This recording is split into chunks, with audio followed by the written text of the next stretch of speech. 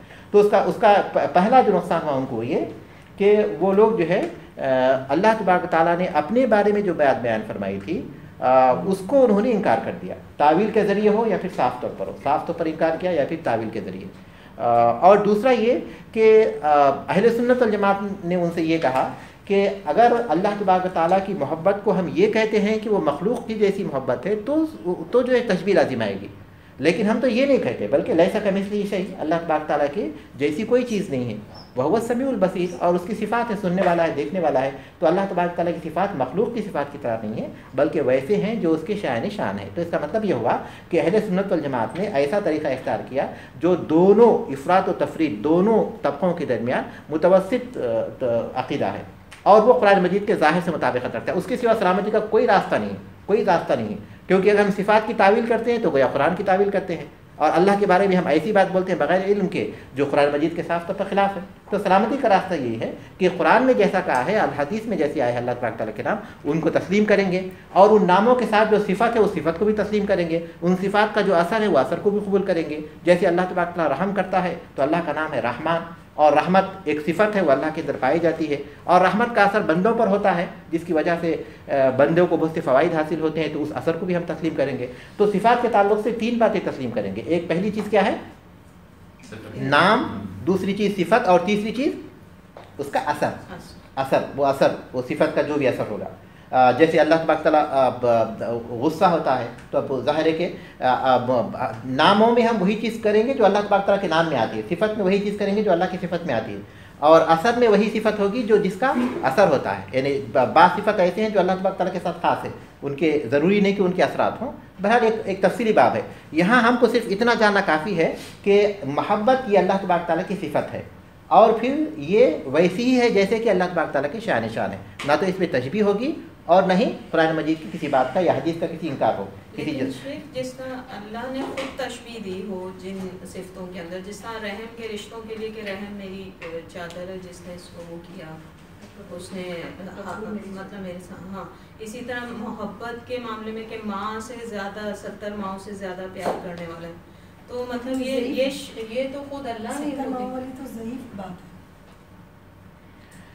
دیکھیے وہاں کہیں بھی جو ہے اللہ تبارک تعالیٰ کی صفت سے کسی کو تشبیہ تو وہاں نہیں ہے، اللہ تبارک تعالیٰ کی صفت سے کوئی تشبیہ نہیں ہے، بلکہ اللہ تبارک تعالیٰ نے اس بات کا ذکر کیا کہ وہ رحم کرتا ہے، یا پھر اس نے محبت کو پیدا کیا، جیسا کہ یہ صحیح حدیث ہے کہ اللہ تبارک تعالیٰ نے محبت کے جو ایک ہی حصہ محبت کا دنیا میں اتارا، جس کی وجہ سے لوگ ایک دوسرے سے محبت کرتے ہیں، یہاں تک کہ جانور بھی اپنے بچے سے محبت کرتا ہے، 99 حصے اپنے پاس رکھے اللہ تبارک تعالیٰ سے۔ تو یہ وہ محبت ہے جو اس نے دنیا میں پیدا کی ہے، لیکن اللہ تبارک تعالیٰ کی صفت کے ساتھ تشبیہ کیسے ہوگی اس میں؟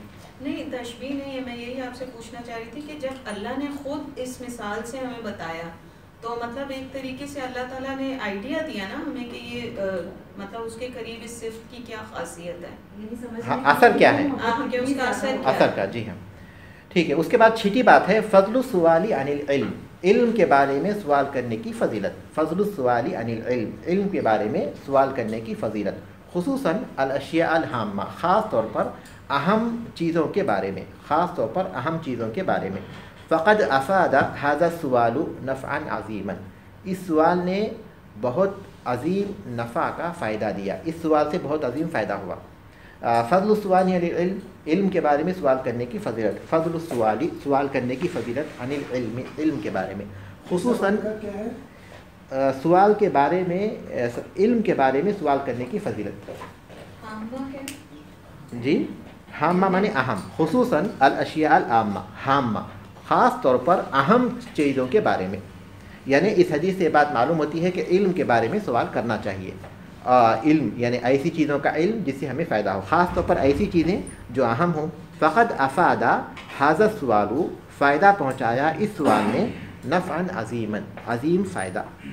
فضل السؤال عن العلم، علم کے بارے میں سوال کرنے کی فضیلت، خصوصاً الاشیاء الہامہ، خاص طور پر اہم چیزوں کے بارے میں۔ فقد افاد هذا السؤال نفعا عظیما، اس سوال نے عظیم نفع پہنچایا۔